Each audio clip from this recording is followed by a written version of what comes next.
Hi guys! Hoje eu vim conversar com vocês sobre estratégia para resolver as questões do Enem. Ou seja, essa aqui é uma aula imperdível se você realmente quer passar no Enem, tá? Então fica comigo até o final, vou te mostrar que existe estratégia e que ela funciona.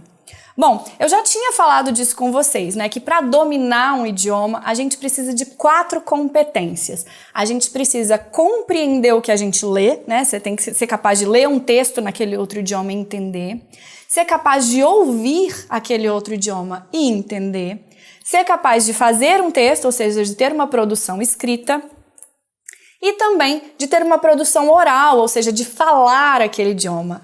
Isso é o que a gente vê quando a pessoa é fluente, né? A gente fala, eu sou fluente, eu falo avançado no idioma. Essas são as 4 competências que essa pessoa tem que dominar. Eu preciso disso pro Enem? Débora, pelo amor de Deus, eu não sei. Eu escuto, eu vejo filme com legenda, porque eu não dou conta. Não precisa. Gente, vou mostrar para vocês hoje, por A mais B, que o que você precisa é da compreensão leitora, é claro, e ainda assim não é necessário saber todas as palavras, saber tudo de inglês para compreender um texto e fazer uma questão do Enem. Já falei para vocês lá na aula que eu contei como é que o Enem cobra em inglês, né? Que o enunciado da questão é em português e as alternativas também são em português. Ou seja, o nosso foco é tentar entender o máximo do texto possível, que é a dificuldade, né? É o que vai estar em outro idioma. E depois isso vai se refletir na hora de você selecionar a resposta correta. Então, eu vou te passar aqui técnica de leitura, técnica de resolução que vão te ajudar no Enem e em outro vestibular que você queira fazer. Então, quais são essas técnicas, né, para a gente resolver as questões? A gente tem aqui, vou passar para vocês uma técnica para resolver as questões em 5 passos. E aí te convido a escrever esses 5 passos aí num papel, num post-it, em qualquer coisa que você tiver aí para colar no seu quarto, colar aí perto do seu computador, para que toda vez que você for fazer a prova de inglês, você veja passo 1, vai lá e faz, passo 2, vai lá e faz.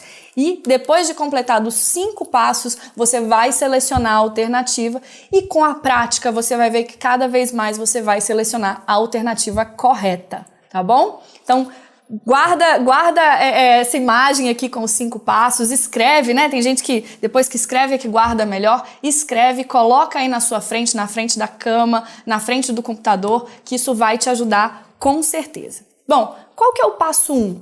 É uma leitura corrida, uma leitura global do texto. O que isso quer dizer? Eu não vou ficar parando em cada palavrinha que eu não sei no texto, não. Tá? Não vou prestar atenção demais nos detalhes, eu vou me ater à ideia geral que o texto vai te mostrar. Você faz aquela leitura corrida, não para. Esse é o passo 1. O passo 2, ele é muito importante, tá, gente? É a análise de elementos não textuais. A gente sabe que nas questões do Enem, muitas vezes a gente tem imagens ou gráficos.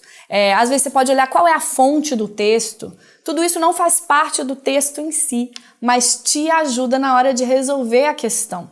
Então, dá uma olhada, o que essa imagem quer dizer, né? De onde que vem esse texto? Qual que é a fonte? É uma letra de música? Então tem uma questão mais poética? É um texto jornalístico que te dá uma informação mais apurada? Tudo isso nos ajuda na hora de selecionar a questão. Depois, a gente vai ler a questão, tá? A gente vai ver o que essa questão quer de mim, o que esse enunciado pede de mim. Aí sim, eu vou voltar lá no texto e fazer uma leitura mais atenta. E o que eu vou fazer nessa leitura? Eu vou ter foco na resolução das questões. Isso é muito importante. Eu fiz a leitura global, eu vi o que tem de elemento não textual e agora eu li a questão. Enunciado, alternativas. Quando eu volto no texto, gente, eu já sei o que essa questão quer de mim.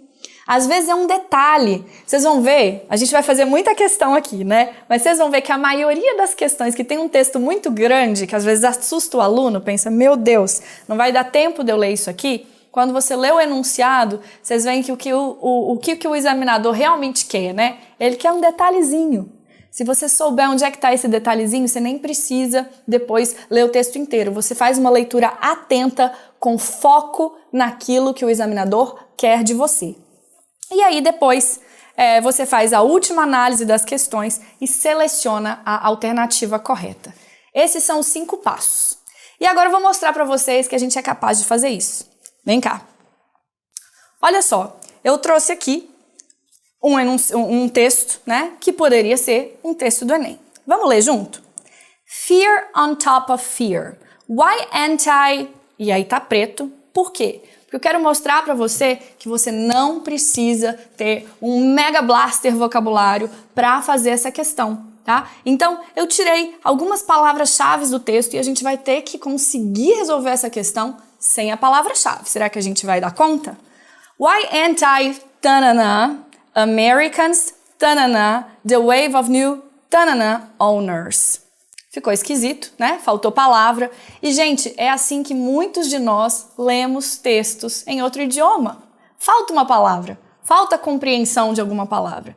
E vocês vão ver que isso não vai nos prejudicar na hora de selecionar a alternativa correta. Então tá bom. Fear on top of fear. Why anti, a gente já viu aqui, né? Anti. Tem a palavra Americans, que todo mundo conhece. E vamos agora fazer o passo 2, que era o quê? Quais são os elementos não textuais que a gente tem aqui? A gente tem aqui uma foto. E essa foto parece o colo, né, de uma pessoa com um colar. E esse colar tem uma arma, né, parece um revólver. E do lado parece um livro. Eu consigo ver até um crucifixo, parece como se fosse uma Bíblia, né? Então são 2 pingentes, uma arma e uma Bíblia. E aqui embaixo a gente tem também de onde que é esse texto. O texto é do Washington Post, que é um jornal. Ok, então esses são os elementos que a gente tem para passar para o próximo passo, que é ler a questão. A questão diz o seguinte: a manchete mostra que há uma nova onda de portadores de arma de fogo. Quem são os novos portadores de armas? É isso que a questão quer de nós, saber quem são os novos portadores de armas. A. Americanos que são a favor das armas. B. Estrangeiros do movimento anti-armas. C. Brasileiros que compram armas nos Estados Unidos. D. Americanos anti-armas que têm medo. E E. Americanos que votaram no Trump. Então a gente analisa essas questões, né, essas alternativas, e a gente volta no texto agora para o nosso passo 4, fazendo uma leitura atenta, focada na pergunta: quem são os novos portadores de armas? Bom, fear on top of fear. Se a gente conhece a palavra fear, já ajudaria bastante, quer dizer medo, ou seja, medo em cima de medo. Why, por quê? A gente vai ter essa palavra lá na aula de palavras que iniciam perguntas, né? Why anti, não sabemos o quê, Americans, the wave quer dizer onda. E olha só, essa palavra foi usada no enunciado, uma nova onda de portadores de armas de fogo. E owner é justamente o portador, né? New owner. Gente, o enunciado fala tanto de arma de fogo que dá para saber que a palavra que está faltando o que é? Arma de fogo, né? Às vezes o próprio enunciado, ele vai te dar essa dica do que está faltando ali. A gente viu que tem uma arma no elemento não textual, na imagem, e aqui a gente não leu a palavra arma hora nenhuma. É claro que a palavra arma tem que estar nessa manchete.